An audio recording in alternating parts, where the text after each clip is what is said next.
Hola, me llamo Eva Moreno, soy investigadora de la Universidad de Sevilla y con este vídeo quiero presentaros una comunicación que he titulado Amor recluido, limitaciones, traumas y estereotipos en la poesía sáfica de Victorina Durán y que presento en el marco del Congreso Virtual Discursos cautivos, mujer, escritura y reclusión que se organiza desde la Universidad de Valencia.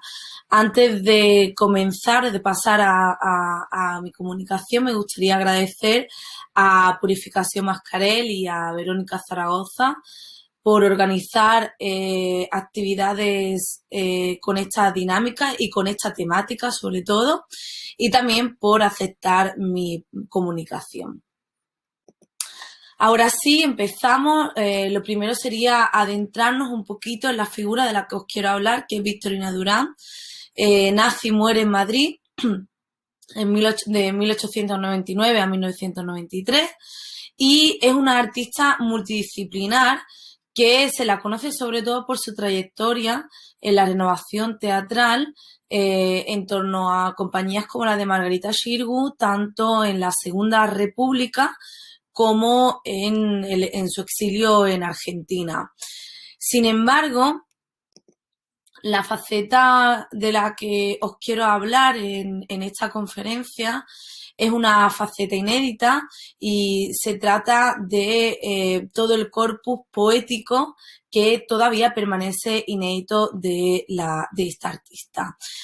Bueno, digamos que su actividad como poeta viene a completar su perfil como escritora. Ya sabemos que desde 1935 ella empieza a escribir artículos en periódicos como La Voz, La Nación o Crónicas, y posteriormente va a seguir con esta profesión durante su exilio, sus más de 25 años de exilio en Buenos Aires, y llegamos a conservar pues más de 200 artículos firmados con su nombre, ¿no? Entre los dos países. Además, conservamos hasta ahora, hasta la fecha, 7 textos teatrales que estaban inéditos hasta hace poco, que se editó en la editorial Torremoza, y también sus 3 tomos autobiográficos, ¿no? Sin embargo, la poesía todavía sigue inédita, ¿no? He podido encontrar un corpus bastante grande, bastante amplio en el archivo del Museo Nacional del Teatro de Almagro. Y aunque es cierto que he realizado más o menos una clasificación, que es esta que podéis ver en esta diapositiva, en estos 5 grandes bloques, la forma en la que están recopilados estos manuscritos, digamos que justifica esa imposibilidad de datarlos con exactitud. Casi ninguno conserva su fecha, algunos sí, que ella misma anota la fecha en lo que lo escribe, pero la gran mayoría no. Sin embargo, hemos podido realizar esta clasificación que veis aquí, guiada por la manera en la que se han ido encontrando entre sus pertenencias y también por la similitud de estilos, de formato, del papel en el que se han escrito y también por la tipografía, que varía muchísimo desde la década de los años 20 hasta el final de la época de la autora, en el que ella presenta una tipografía muy diferente, con un pulso que se evidencia más tembloroso, y esto nos ha permitido también datarlo. Bueno, ahí veis que el primer y el segundo bloque lo podríamos datar aproximadamente en los años 20, es una escritura incipiente. El primer bloque son como unas notas que lo podríamos considerar prosa poética y también algunos aforismos. Están escritas a manos y están como arrancadas de una libreta. En el segundo bloque también están escritas a mano, son versos manuscritos, pero ya sí presentan una estructura poética. Tienen otra característica que me ayuda a aglutinarlas, que es que todas carecen de título.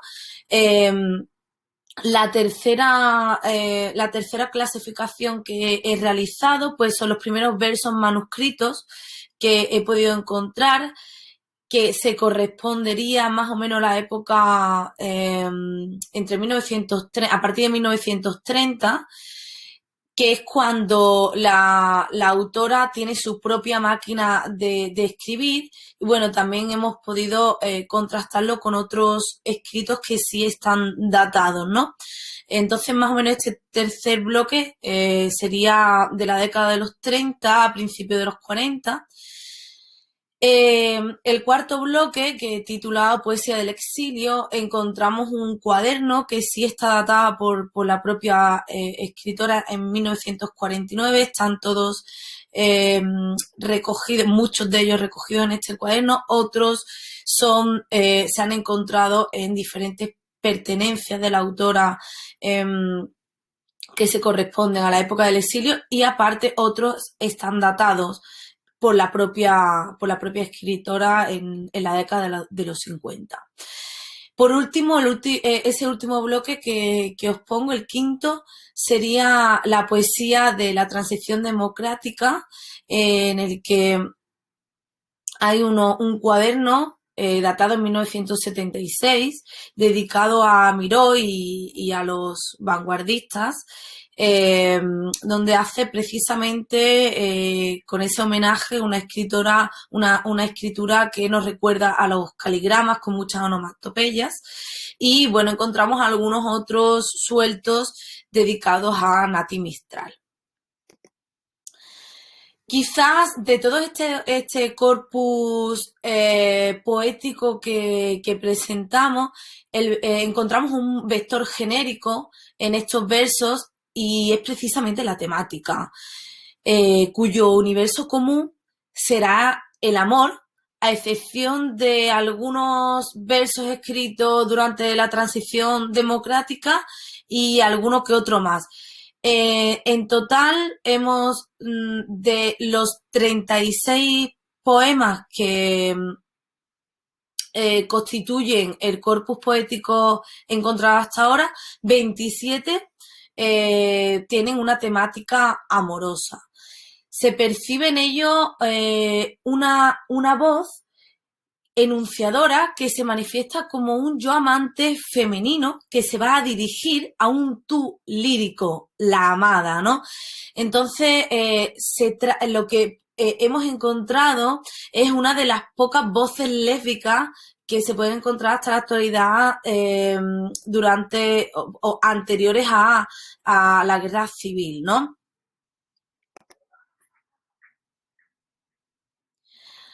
Antes de adentrarme quizás en otros poemas, me gustaría hablar de una influencia evidente que vemos en muchos de estos poemas, y es esa admiración de la que ya habla Victorina en sus memorias a la producción literaria de Tagore, que llegan a España, como sabemos, a través de las traducciones que realizó Zenobia Campurubí y Juan Ramón Jiménez, que ella misma en su autobiografía, Durán, manifiesta que años más tarde de conocer a Tagore fue muy amiga de Zenobia, que imaginamos que fue durante los años del liceo.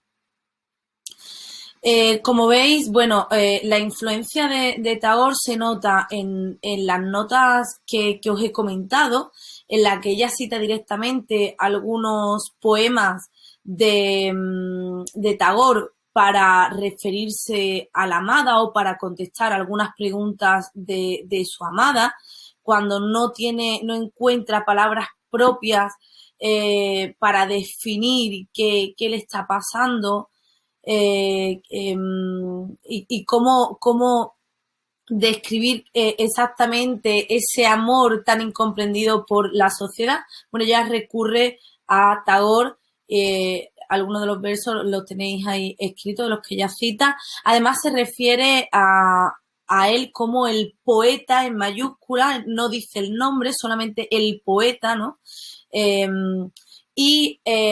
Aparte, vemos que, al igual que Tagore, Durán va a crear un mundo de dualidad que va a ser el protagonista de este amor sáfico del que os voy a hablar y del que nos habla Durán.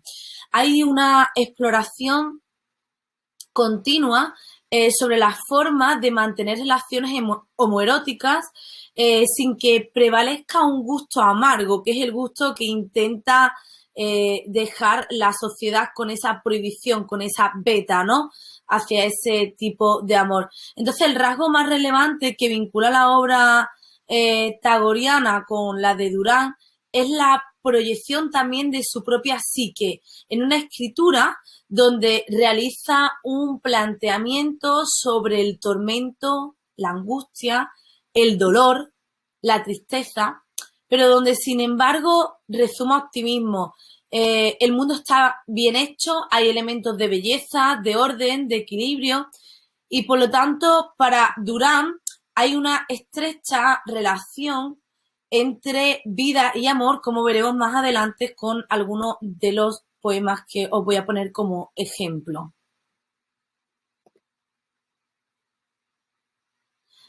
También vamos a encontrar elementos teórico-filosóficos, simbólicos y expresivos en la obra tagoriana que influyen en la escritora madrileña, ¿no? El caso más claro donde se percibe el mundo poético de Tagore es en un poema titulado Luna Nueva, que es este que veis en esta diapositiva, que va a coincidir precisamente con el título de la primera traducción que realizó Zenobia Camprubí al español y cuyo éxito fue tan grande que la primera edición se agotó en tan solo 2 meses, ¿no? Sin embargo, lo interesante es que Victorina Durán va a realizar toda una resignificación del universo del literato bengalí.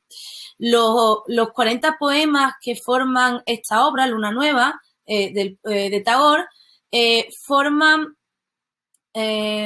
presentan en diálogos, son un diálogo entre una madre y un hijo, donde el niño irá descubriendo un nuevo mundo lleno de misterios y emociones. Bueno, la lectura de Tagore que hace Durán se manifiesta en un doble lazo de amor y piedad que refleja en sus experiencias sáficas, en esa ambigüedad continua que vamos a encontrar en la poesía de Victorina entre placer y tormento.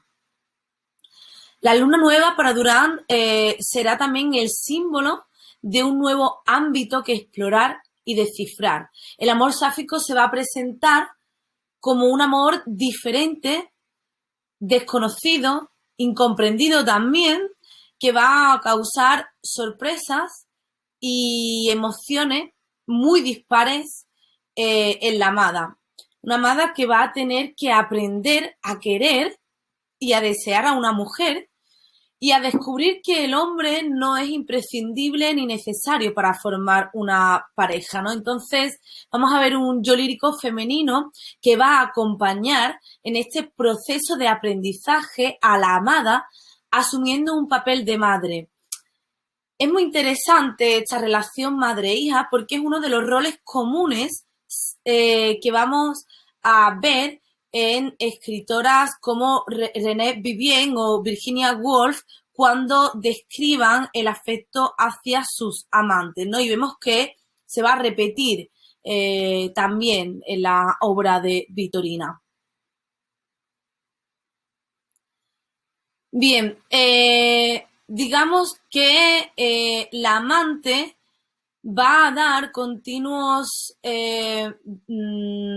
detalles de las cuitas que la abruman, porque ninguna de sus amadas, que son varias a lo largo de su producción poética, puede elegir libremente la opción de amarla.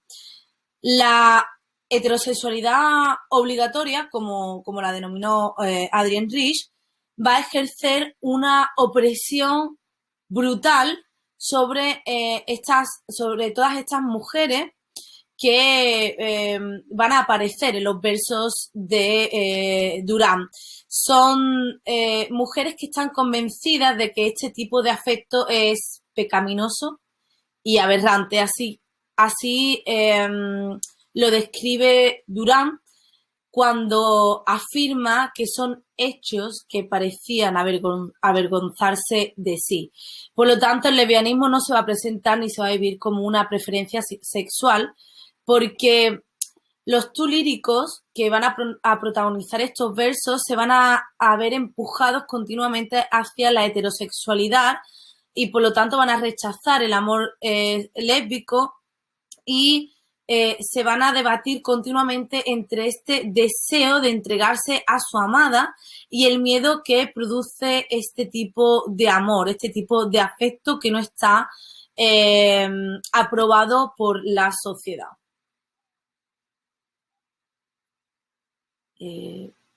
Perdón, a ver si se pasa a la diapositiva que os presento. Ahí va. Otro fragmento. Bueno, Durán pone en escena el conflicto del deseo lesbiano en toda su producción poética, como veis aquí, ¿no?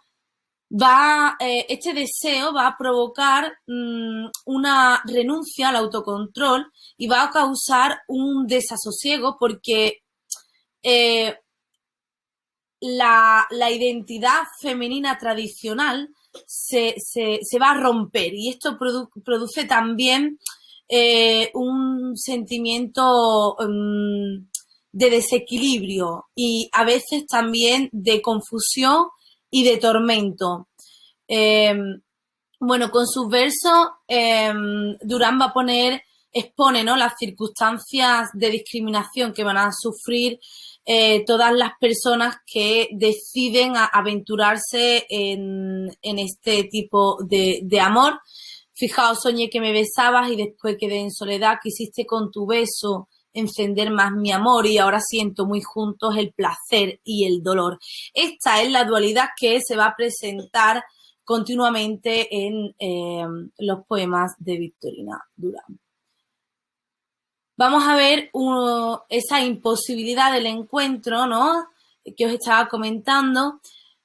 Pero, bueno, digamos que ella va a resignificar también este dolor y frente al morir de amor de la lírica provenzal como única forma de acabar con la desolación causada por el amor no correspondido, Durán va a defender un vivir por amor o vivir para amar.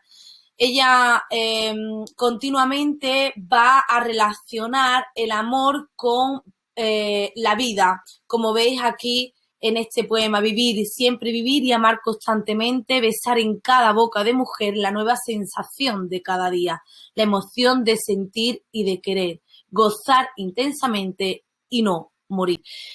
Lo vamos a ver repetido en más veces. Su concepto amoroso está relacionada con la vida. Mi vida es solo amor, no existe nada que esté fuera de él, nada me importa, solo el amor hace vibrar mi ser. Mi vida es solo amor.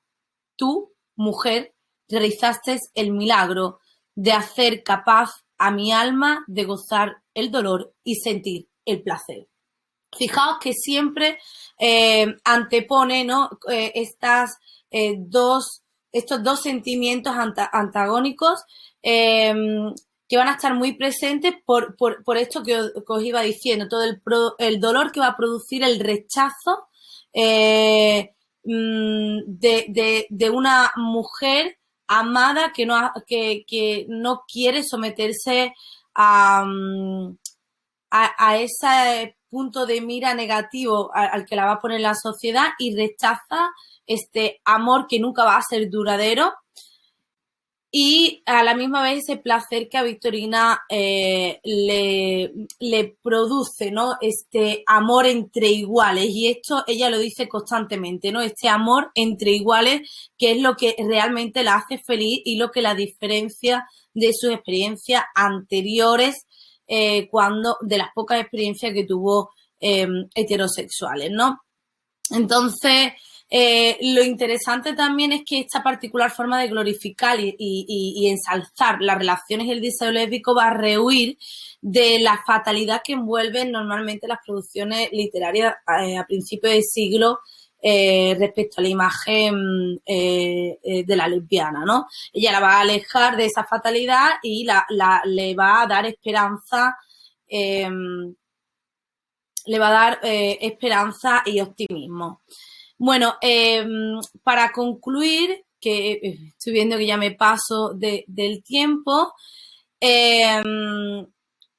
quería deciros que precisamente si autoras como Natalie Barney, Radcliffe Holt, Virginia Woolf, Colette, Una Barnes o Gertrude Stein, entre otras, se han convertido en las madres de la subcultura lesbiana para el mundo francófono y anglosajón, podemos considerar como figura paralela a Victorina Durán en el caso español, y es necesario otorgarle el lugar que le corresponde de pionera con sus escritos reivindicativos, tanto autobiográficos, teatrales y también poéticos, que ensalzan y ofrecen una nueva visión y nos deja también indagar en cómo eran esas relaciones sáficas.